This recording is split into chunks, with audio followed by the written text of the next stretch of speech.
The One Punch Man manga has changed forever after Saitama's new rank. What? Chapter 172 has foreshadowed yet again that Saitama has evolved past normal humans, existing in a new era. That's good shit right there. Not only is Saitama's godly power displayed in the most hilarious scenario imaginable, but the message of One Punch Man is also highlighted in the best possible way, with their corrupt billion-dollar project being destroyed.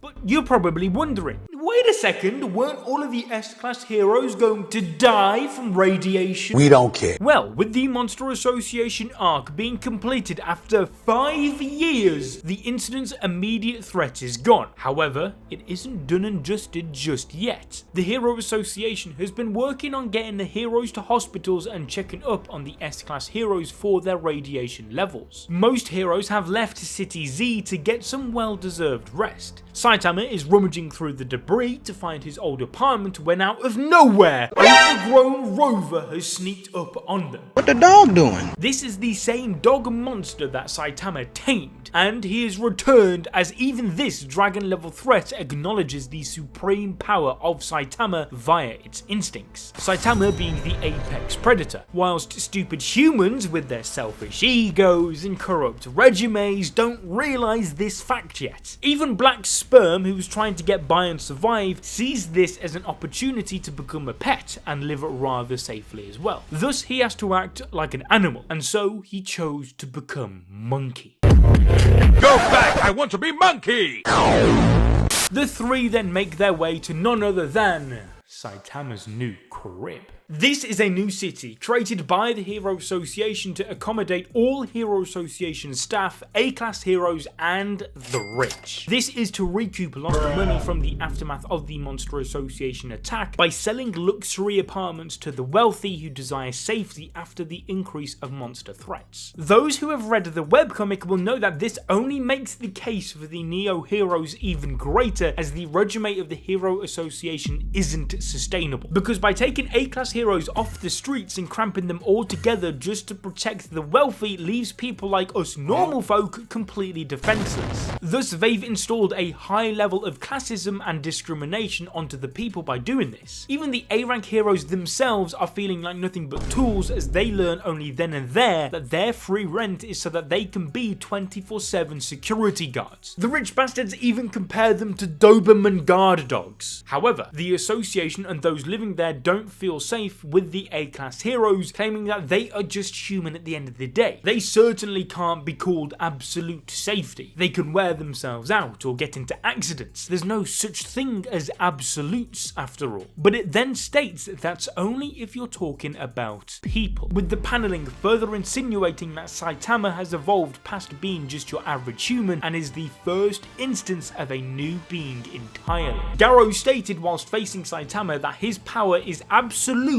and unfair, which is the contrast of the statements being made here. Garou said that anything he does is meaningless in front of Saitama. They question multiple times how a human like Saitama can possess so much power, and how if it isn't controlled, the whole world could be destroyed. In chapter 119 of the webcomic, we learnt about eras of time gone by and how it has shaped humanity to what it is today. Initially, people fought each other over land until the population dwindled to the point where supporting future generations became the priority. However, the aftermath of war was still somewhat prevalent, as things like climate change reshaped the world again, resulting in the second era of change where the population had to migrate to a single landmass to survive. Humanity survived all of this due to them being constant environmental beings. However, in modern society, this is no longer the case. In a way, you could imagine it as humanity reaching a stage in its evolution where they have become over-reliant on a system like the hero system and reached their limits. Saitama's limitless ability of infinite growth is because he has trained his human spirit whilst the others haven't. The point of the human spirit is something Saitama has mentioned himself to many other heroes when he explains how he became so strong. We've also learned from Adam and Eve that humans are best at adapting to their environment to survive, which Saitama's limitless potential ability directly correlates with. This goes directly against the evil celestial god because via his deal and goal to gain a true avatar, he proves the human spirit was weak as you succumbed to your despair. Saitama states to Genos in chapter 155 that his heart grew stronger, which is the most important aspect of bolstering your human spirit. Or for instance, when he told Garou at the end of their fight that he won't kill him because of his promise to Tario, and that on the inside he knows Garou is secretly a hero because his ideals lie in a good place. This led Garou to give up on God's power by dying and reversing back time with Saitama, taking back his human spirit. This message correlates with Tatsumaki holding on to her humanity when she was approached, but she remembered Blast's selfless acts to continue to strive on and be a better person that Saitama taught her to be when she oppressed her sister Fubuki. Saitama is the antithesis of everything the One Punch Man world represents. He is the adaptive nature of humans in its purest form, where we have an infinite amount of potential due to our bonds and spirits that we will continue to strive on despite the adversaries we face. Even in chapter 172, we see him adapting to his new circumstances of having no home, money or food, but he takes out his time to give back the Game Boy he followed from King just to consider his feelings and needs more than his own. On the other hand, Metal Knight's huge robots cost 9 billion each with auto monster detection built in. Each unit is said to be greater than all of the A-class heroes combined. So not only have they created a divide within society, but they've also spent billions upon billions of the money they supposedly didn't have to create weapons in the name of safety, replacing the same heroes they themselves hired for said safety. The whole thing is a mess and an example of corporate greed tainting the legacy of what it means to be a hero, which is why later in the story the Neo heroes can emerge as the new kid on the block and garner immense popularity as on face value they will envelop everything that it means to be a hero of the people. Bringing us back to Saitama, the chapter once again foreshadows how he evolved past being just human. On top of that, he doesn't care for ranks or titles, he's just Saitama. He knows that he's stronger than everyone. He knows King's act is,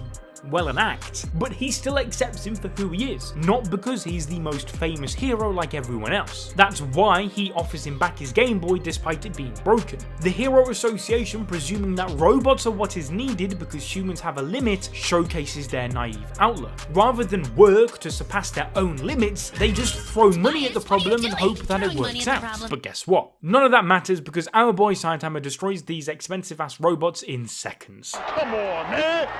That's too easy! After months of hard labour, utter disrespect and shame, ladies and gentlemen, he has done it. Starting off as C-Class rank 388 to C-Class rank 342, then rank 5, 2 and 1, finally reaching the B-Class, going through the ranks 101, 63, 33 and landing on B-Class rank 7 before the Hero Association arc. To reach this level, Saitama defeated Speeder Sound Son, blew up a goddamn meteor, defeated the demon level Deep Sea King, eviscerated Boros, the dominator of the universe, Elder Centipede, the leader of the Monster Association Orochi, and even the Galaxy Buster himself, Cosmic Garou. He flew through space with a fart, stepped foot on the sun and destroyed the gaseous layer of Jupiter with nothing but a sneeze, and above all, conducted literal time travel. And all thanks to that, his final punch that transcends both time and space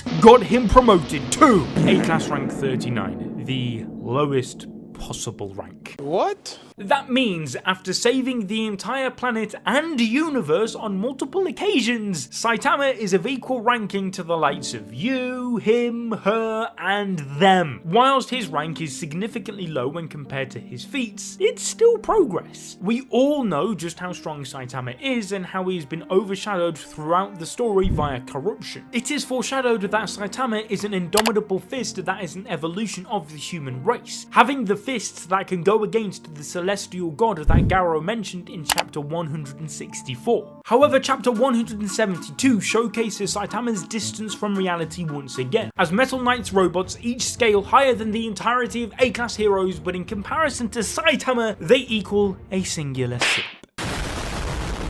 Saitama views these giant ass mechs as if they're just a Game Boy or a computer that he would use. Like, remember when we used to blow into the game cartridge and slap it to make it work again? Yeah, it's basically that. So not only has a Rover, a dragon level threat, been taken as a pet dog, Black Sperm, a single cell who is scaled that high, a pet monkey, but now $9 billion robots are just a little video game console. The chapter highlights that threats are appearing more often, which foreshadows the impending prophecy and threat of the celestial god. Remember how in episode 10 of the anime it is mentioned by Shibabawara that she prophesizes that the end of the world is on the horizon. The Hero Association themselves are preparing for this very moment, stating that they are bolstering their forces for the Great Prophecy in chapter 170, which means slowly but surely people are starting to recognize Saitama's strength. First it was Genos, then Speeder Sound Sonic, Bang, Fubuki, Garou, Flashy Flash, Zombie Man, and now finally the Hero Association. In chapter 172, Metal Knight has now discovered the truth just like he did in the webcomic. He begins spying on Saitama after learning his new system was destroyed in a mere second. However, Saitama's strength was about to be revealed to the entire world after the robots tried to attack his two new pets. Luckily for him though, not only were the two guards watching the cameras sleeping at the time, when they woke up it was too late as the smoke from the destruction covered everything up. Some staff members showed up at the scene and found the hero himself, caped Baldy, walking past the debris of the safety robots. In a panic they asked what happened, and with a smirk Saitama was about to tell them that he blew them all up. But before he could do so, the staff member mentioned that each of these robots cost $9 billion. And so now Saitama was panicking too. All he could say was, I don't know, they just kind of like exploded, I guess. Confused, the staff asked Saitama to give all of the details, and that is when a deep voice spoke from the back saying, I saw that happen, trust me bro, or something like that.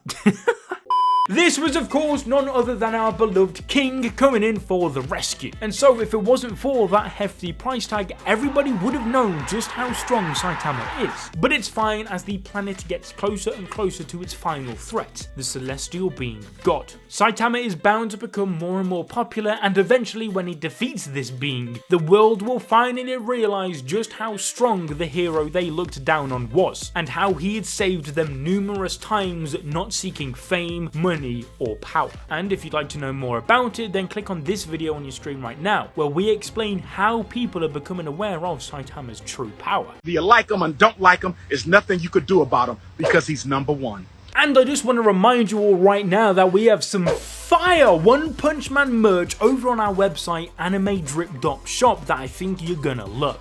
So go check it out.